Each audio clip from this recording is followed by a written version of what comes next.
So guys, believe it or not, I'm not a 17-year-old girl, so I knew nothing about these movies or the books. And you still don't. Well, no, I went to the film yesterday. It was very, Were you aware of them? Did you know anything about it? You'd heard of the novels before you got attached to the project? No, not really. Not no. I kind of they hadn't crossed the because they hadn't come to Britain in the way they had now. So they didn't. So no, I came to it kind of fresh-eyed, which is good. Yes. When you get sent it, do you get sent a script or do you get sent a book? I got sent the book because there was no script and I became attached, and so that's how I found out about the world. Same for you or no? Did you have a script?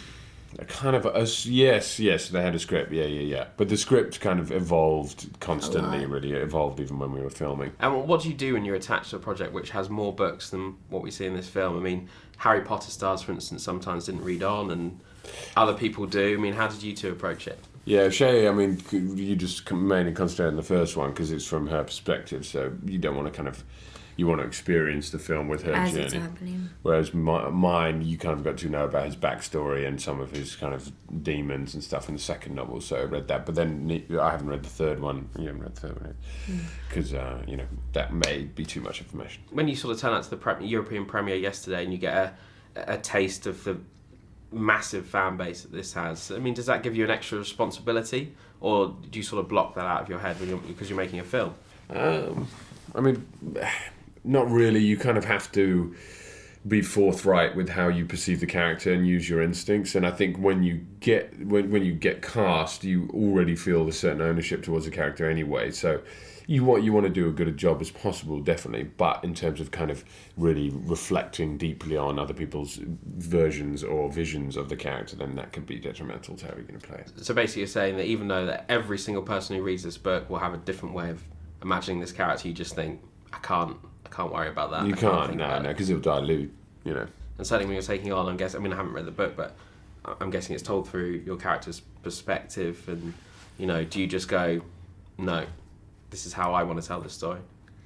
No, not at all, because it's not my story to tell. I mean, it's my story to tell for my character, but it's not my story to tell in general. It's sort of like up to the director, and because it is from Trish's point of view, and because our director was choosing to be pretty loyal and faithful to the book, I found the book very helpful during the process. But have you, both of you, and you perhaps in particular, Jade, found comparisons to the Hunger Games slightly annoying?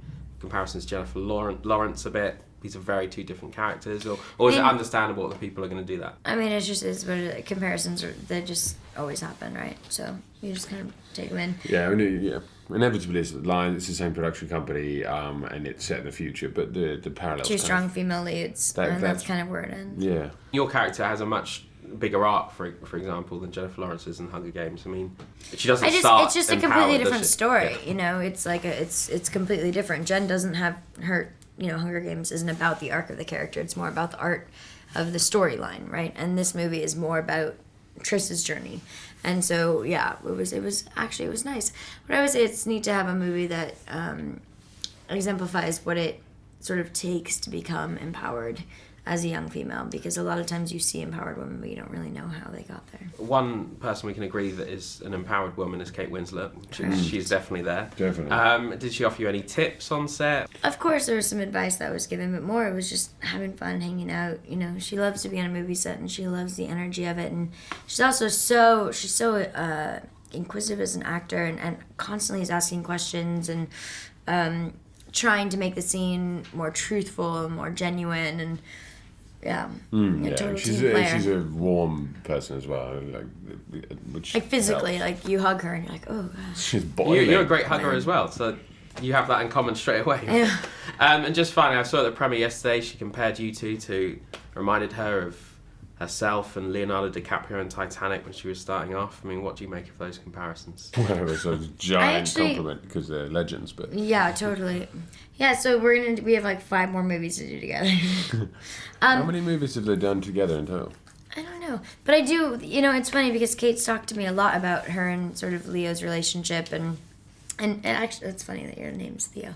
But I do feel that way. She always talks about how in this industry, it's not that rare that you feel like you do have like a comrade who you can lean on because you trust them so immensely. And I definitely feel that with you, like just knowing that you have my back in every situation and whatnot. At least that's what I think. Yeah, no, totally. But it's, you know, it's a gift because that doesn't always happen. Yeah, of course. Yeah.